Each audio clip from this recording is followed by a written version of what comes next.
Hello dear students, welcome to KGN coaching classes. KGN coaching classes Khachrod के इस online platform में मैं doctor Syed रहबर Ali आप सभी का तहे दिल से हार्दिक अभिनंदन करता हूं, स्वागत करता हूं। डियर स्टूडेंट्स, आज की इस वीडियो में हम कक्षा 10वीं एमपी बोर्ड के माह अगस्त के मासिक टेस्ट पेपर के अंतर्गत गणित विषय के मासिक टेस्ट पेपर को हल करेंगे। तो आइए शुरू करते हैं।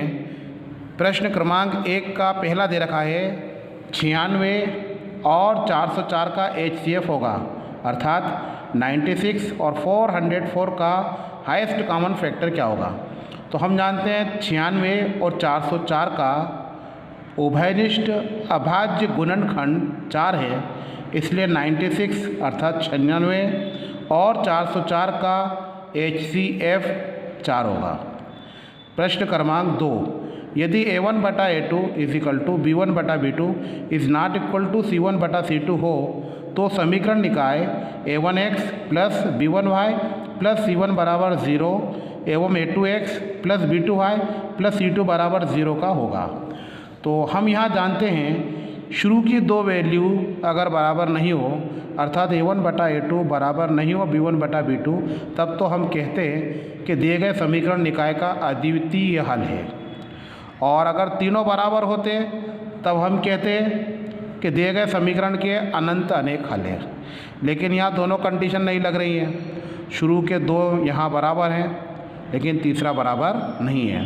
तो जब दो मान बराबर होते हैं वो तीसरा मान बराबर नहीं होता है तो हम कहते हैं समीकरण निकाय का कोई हल नहीं होगा।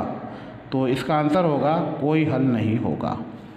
तीसरा दे रखा है यदि द्विघात बहुपद ax² plus bx plus c के शून्यक अल्फ़ा एवं बीटा हो तो अल्फ़ा प्लस बीटा अर्थात शून्यकों का योगफल का मान होगा। तो हम जानते हैं शून्यकों के योगफल का मान अर्थात अल्फ़ा प्लस बीटा का मान -b/a होता है। और अगर गुणनफल पूछता तो अल्फ़ा इंटू बीटा का मान c/a होता। प्रश्न क्रमांक 4, द्विघात समीकरण ax² plus bx plus c बराबर 0 का विविक्तकर होगा। तो हम जानते हैं द्विघात समीकरण या वर्ग समीकरण के विविक्तकर का मान होता है d बराबर b² माइनस 4ac। अगला प्रश्न क्रमांक 2। प्रश्न क्रमांक 2 का पहला, एक परिमेय संख्या और एक अपरिमेय संख्या का अंतर खाली स्थान संख्या होती है। तो याद रखिए परिमेय और अपरिमेय संख्या का अंतर हमेशा एक अपरिमेय संख्या होती है। तो आंसर आएगा अपरिमेय संख्या। यहाँ यह भी बात याद रखिए कि अपरिमेय संख्या के साथ किसी भी परिमेय संख्या को यदि हम जोड़ते हैं, घटाते हैं, गुणा करते हैं या भाग देते हैं तब भी हमेशा जो परिणाम प्राप्त होगा वह अपरिमेय संख्या ही होगा। अगला प्रश्न क्रमांक 2, समीकरण x माइनस 2y बराबर 0 तथा 3x धन 4y माइनस 20 बराबर 0 द्वारा निरूपित रेखाएं एक दूसरे को रिक्त स्थान करती हैं। तो सबसे पहले हम यहाँ a1 b1 के मान निकालेंगे। a1 का मान 1 है, b1 का मान -2 है, a2 का मान 3 है, b2 का मान 4 है।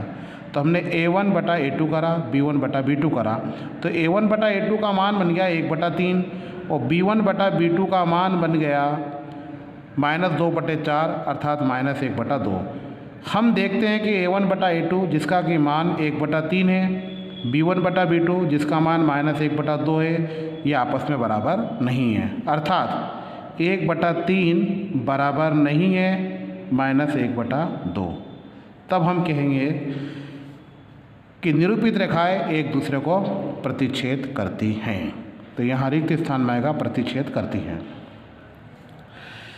अगला दे रखा है दो बहुपदों का गुणनफल रिक्त स्थान होता है। तो इसका उत्तर होता है बहुपद। तो यहाँ ये भी याद रखिए, इस तथ्य को याद रखिए कि दो बहुपदों का चाहे गुणनफल हो, योगफल हो, अंतर हो, हमेशा वह एक बहुपद ही होता है। प्रश्न क्रमांक 4, यदि द्विघात समीकरण ax² plus bx plus c बराबर 0 का विविक्तकर 0 है तो समीकरण के मूल रिक्त स्थान और रिक्त स्थान होंगे। तो याद रखिए यदि द्विघात समीकरण A X square B X plus C बराबर 0 का विविक्तिकर अर्थात डी बराबर बी स्क्वायर माइनस 4ac 0 होता है, तब हम कहते हैं कि दिए गए द्विघात समीकरण के दोनों मूल वास्तविक अर्थात रियल और इक्वल अर्थात समान होंगे या बराबर होंगे। प्रश्न क्रमांक 3, संख्याओं 6 एवं 20 के अभाज्य गुणनखंड विधि से HCF एवं LCM ज्ञात करो। तो HCF एवं LCM ज्ञात करने के लिए हम सबसे पहले दी गई संख्या 6 और 20 के अभाज्य गुणनखंड ज्ञात करेंगे। हल दी गई संख्या 6 और 20 हैं, इनके अभाज्य गुणनखंड ज्ञात करने के लिए 6 में 2 का भाग देंगे 3 बार, 3 में 3 का भाग देंगे 1 बार, 20 में 2 का भाग देंगे 10, 10 में 2 का भाग देंगे 5, 5 में 5 का भाग देंगे 1। अब हम देखते हैं कि 6 के अभाज्य गुणनखंड 2 और 3 है और 20 के अभाज्य गुणनखंड 2, 2, 5 है। हम यहाँ 2 की घात 1 और 3 की घात 1 लिख सकते हैं, नी भी लिखो तो चलेगा, 2 की घात 1, लेकिन 2 और 2 4 जिसको हम लिख सकते हैं 2 का वर्ग गुणित 5। तो HCF ऑफ 6 और 20 अर्थात 6 और 20 का HCF अर्थात महत्तम समापवर्तक क्या होगा। तो HCF का मतलब होता है दोनों संख्या का उभयनिष्ठ अभाज्य गुणनखंड। तो हम देखते हैं 6 और 20 में उभयनिष्ठ अभाज्य गुणनखंड 2 है, इसलिए HCF हो जाएगा 2। अब हम LCM ज्ञात करेंगे 6 और 20 का LCM का मतलब होता है दोनों संख्याओं के अभाज्य गुणनखंड के अधिकतम घात के पदों का गुणनफल। तो हम जानते हैं अभाज्य गुणनखंड दोनों के क्या है, एक है 2, 3 और 5, तो 2, 3 और 5 लिखेंगे।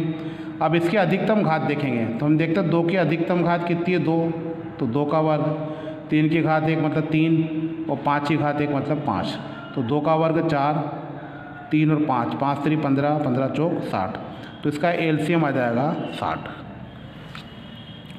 चौथा प्रश्न देखिए, एक द्विघात बहुपद ज्ञात करो जिसके शून्यकों का योग तथा गुणनफल 1/4 और -1 है।